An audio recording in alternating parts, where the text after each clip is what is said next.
Everything evolves in cycles. And thus, on a night like this, I'm tempted to start at the very end. You see, I was talking to my wife the other day, as I do every day, my darling Yolanda. And she said, well, Bero, it's going to be your last opening night speech. What do you want to say?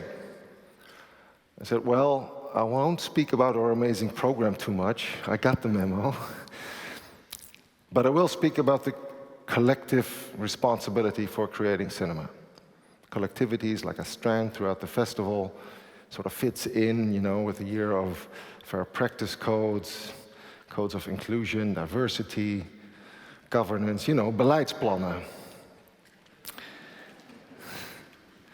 And then I'll just clear the way. I'll thank everybody, clear the path for Vanja, introduce the opening film, and have a drink. And she looked at me with that smug, sweet smile of sarcastic superiority that only a spouse can muster and said, sure, but what do you really want to say? Two things. I'm going to miss this. I'm going to miss welcoming everybody to what I think is the coolest film festival in the world. And thank you.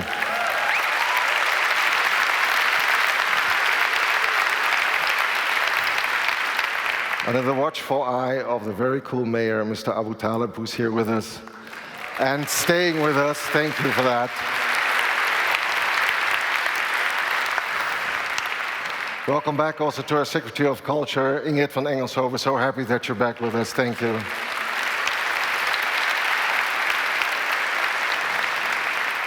I'm going to miss watching all the movies and introducing all the daring films and the filmmakers that created them, some of them already here. And I'm sure going to miss working with the great Marjan van der Haar and the amazing team that make this festival. They're right over here and over there. Please give them a big round of applause.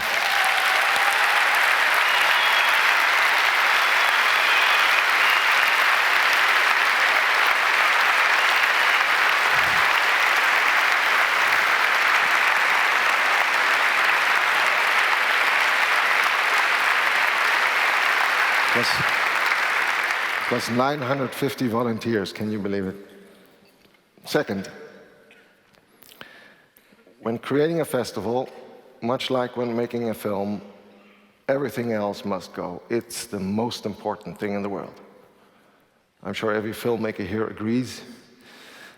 Risking it all to make a movie. Hani knows what I'm talking about. But is it really? Being able to artfully light a scene or project it in a movie theater, is that really so essential? How does that compare to, I don't know, having a roof over your head, food on the table, security, some education for your kids, a place to call home? Compared to that, it's just a luxury. Yet somehow, it's a distinct feature of humanity that we have this urge to create. It's what we do. It's how we communicate. It's how we celebrate who we are. And we will be doing this right here for the next 2 weeks in our fair city of Rotterdam with films that sometimes ask profound questions about the meaning of it all, searching for any kind of truth, knowing very well that we're just looking at flickering images on a cave wall without ever being able to see the fire behind us that creates it. The world of images and the world of reality have become one, no absolutes. If there is an absolute truth, it's love. And love includes caring for yourself, caring for the person sitting right next to you this evening, for your friends and family, to create a society where we do unto others as we would have them do to us, regardless of race, gender, belief, status, or place of birth. Love includes making sure we have a planet to begin with.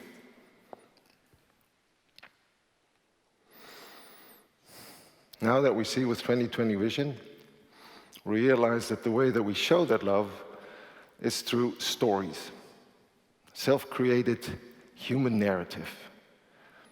And from the most simple of means, a few drops of chemicals on a strip of celluloid, some basic colors, we're able to create something infinitely in creation. And I totally lost track of my speech this time. This is tougher than I thought. Sorry, guys. Sorry.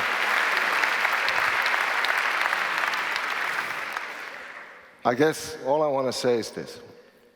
We should cherish the stories that cinema brings to us.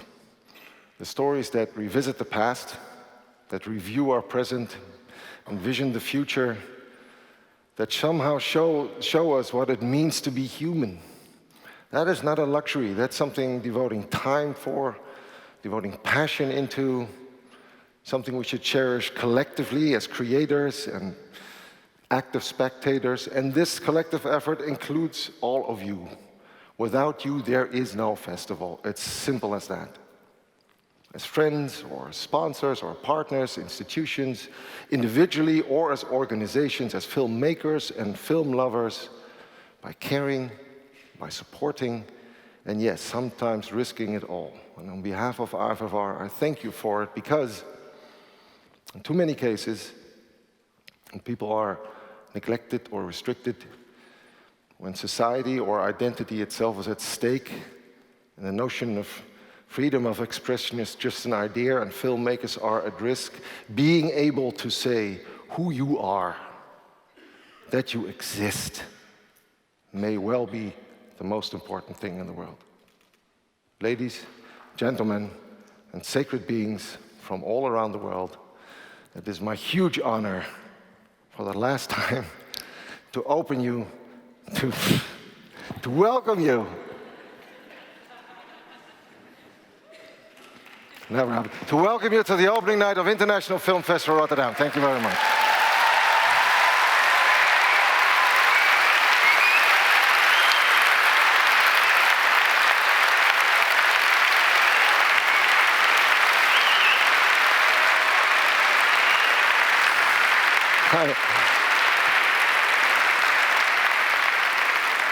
I think I've made it even harder for the next one, because now it's my great honor, my great pleasure, to introduce you to the newest member of the IFFR collective. She officially started 2 days ago, and I hope you find a chance to say hi. She'll be running around the festival for the last time, sort of as a guest, before she starts prepping with Marjan and the team for our celebratory 50th edition, which I very much look forward to, because then I'll be sitting where you're sitting. You can call her Miss Kaludjercic, or just Miss K, or you can call her, as I do, dear Vanja.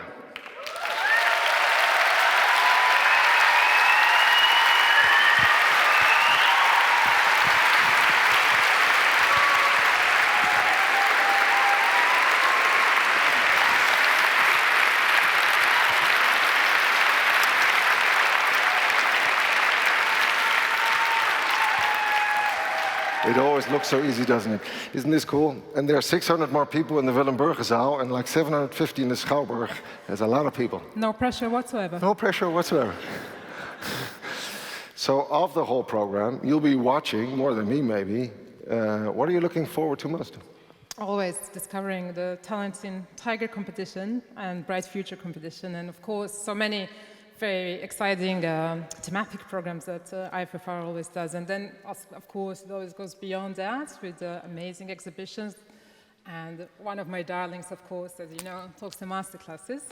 Bong Joon-ho, amazing Howard Shaw, Beth B. and Lydia Lunch, for instance. That's the one that you're moderating, right? I think. Okay, so then I'll check that one out for sure. So since you're already at it for 48 hours, I'm sure everybody wants to know, what are your big changes? What is the vision? What is the plans for the future? Yes. Yeah. Well, I'm certainly going to follow in your footsteps, Bero, because you did an amazing job. Well, and Rotterdam has one of the most amazing teams in the world. So I can only be, I think, privileged, right, to be able to create such bold and courageous programs that the festival does. And of course, continue to represent it both locally, nationally, and internationally, and present. Okay, sure. But well, I trained this speech. Come on. But what do you really want to say? I think I want to have a lot of fun and enjoy the 49th edition to start with, and I think we can agree that Rotterdam is the most amazing festival in the world. Boom. Yes.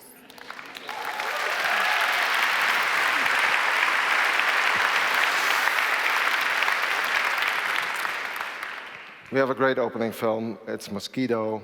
I would like you to remain seated after the screening, because then we'll get the cast and the crew on stage, have a little chat with them, but they're already here, of course. Please say hi to João Nuno Pinto and his entire team of Mosquito. They're right in the audience right there. Yalla, yalla.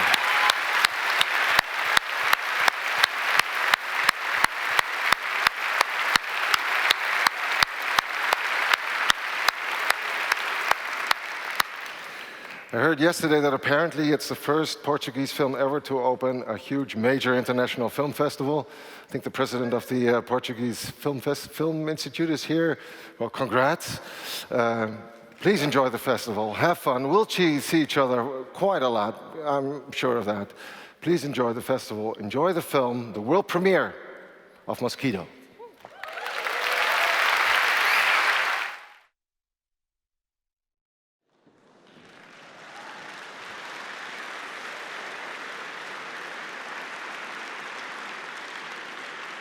Ladies and gentlemen and sacred beings, please welcome to the stage the cast and crew of Mosquito, starting with director João Nuno Pinto.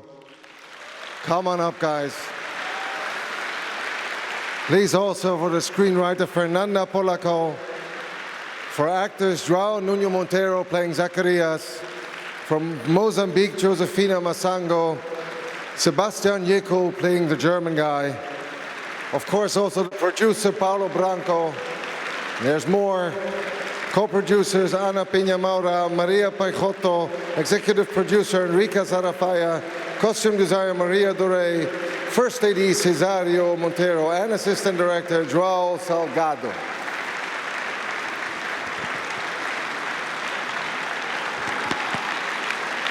Thank you.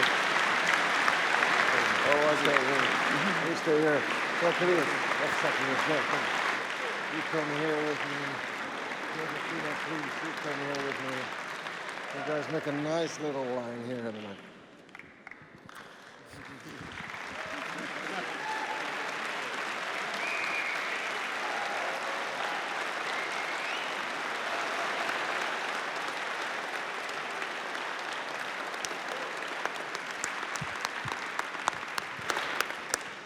João, just a quick word. We'll go for drinks in a little bit. Yes, yeah, so do I. Seriously, we deserve one. Can you just quickly explain just to what extent this was actually modeled after your grandfather? Good evening, everyone. Thank you for being here. It was... Sorry. Okay, thank you. Sorry, my mouth is a little bit dry right now. It started on my grandfather's story in the beginning. He was the young boy that went to Africa, wanted to go to France, and was sent to Mozambique in a war that he didn't understand, in a country that was very strange, mysterious, and full of dangers at the time. Imagine 100 years ago.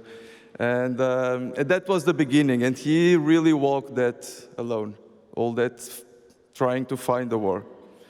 And so that was the starting point. But when me and Fernanda there, hello, screenwriter of the film, when we started,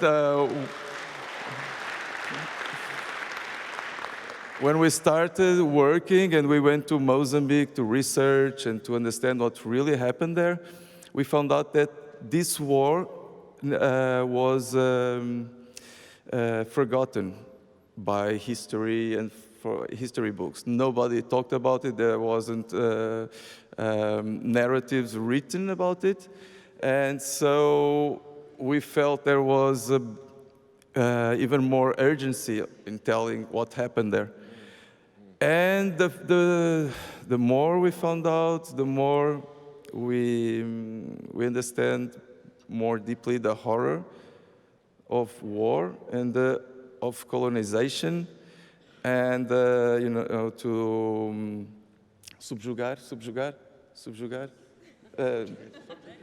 subjugate other people's, you know, and that's what the story wants. So we went away from my grandfather's story. It was just the beginning, and we wanted to tell about this story of colonization and the horror of war.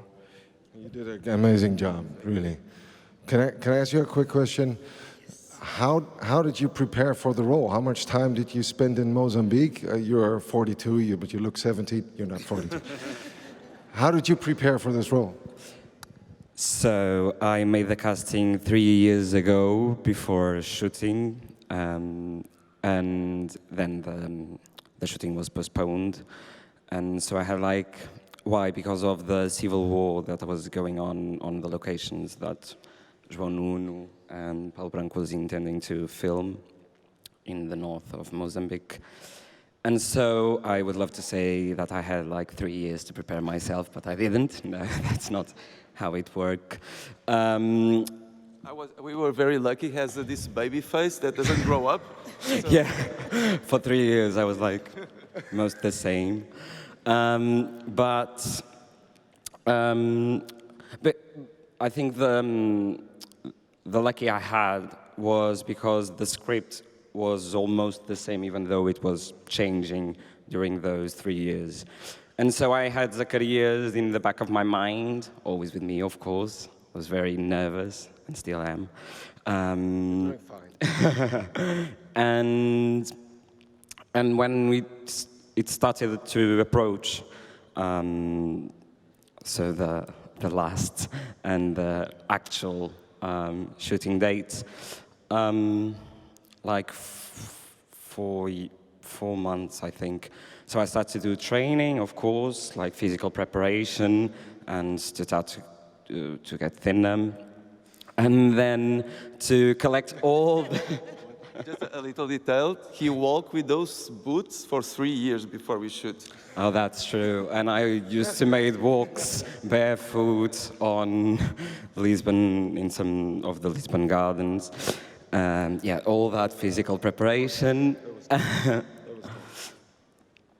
It was a bit, but I think it's not just tough, all the physical demanding that the role has, but the fact it is the main character from the beginning till the end, and you know that you have a huge responsibility, and you have to make all these choices, and I think that's harder than feeling that pressure. You did really well. You did really well.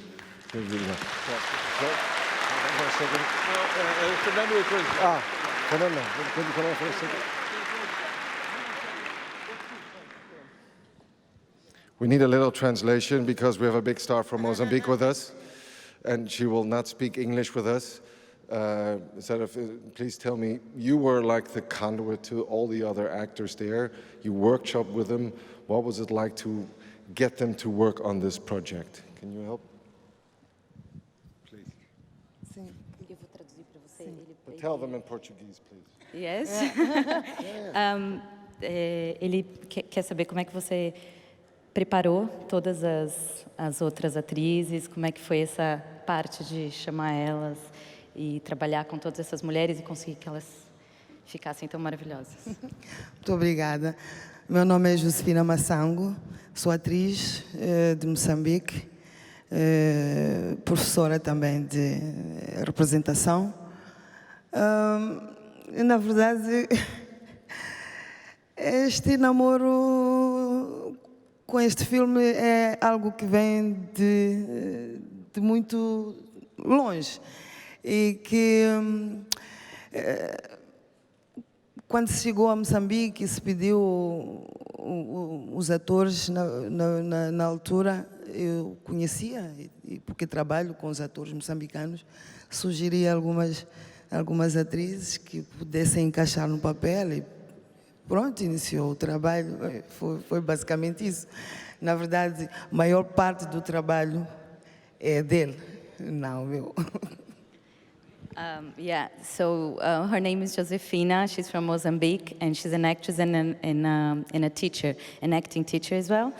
And she said she's been dating the film and the script for many years. So when the time finally arrived, she suggested some of the actors and the actresses she knows from Mozambique and started working with them. But at the end she said all the work was his. I don't believe her. I just have to say one thing. You get the last word, Joe. Okay, You get the last word. About hers. You can get the two last things, and then we can go and have a drink and celebrate and discuss. João, the floor is yours. I just want to say that these girls were just incredibly brave and generous. You know, it was really amazing what physically, emotionally, what they did in that village. It's behind. You know, it's something really, really incredible. Thank you. Just this. Ladies and gentlemen, the crew of Mosquito, welcome to opening night of IFFR. Let's have a drink. We'll take pictures. Thank you so much.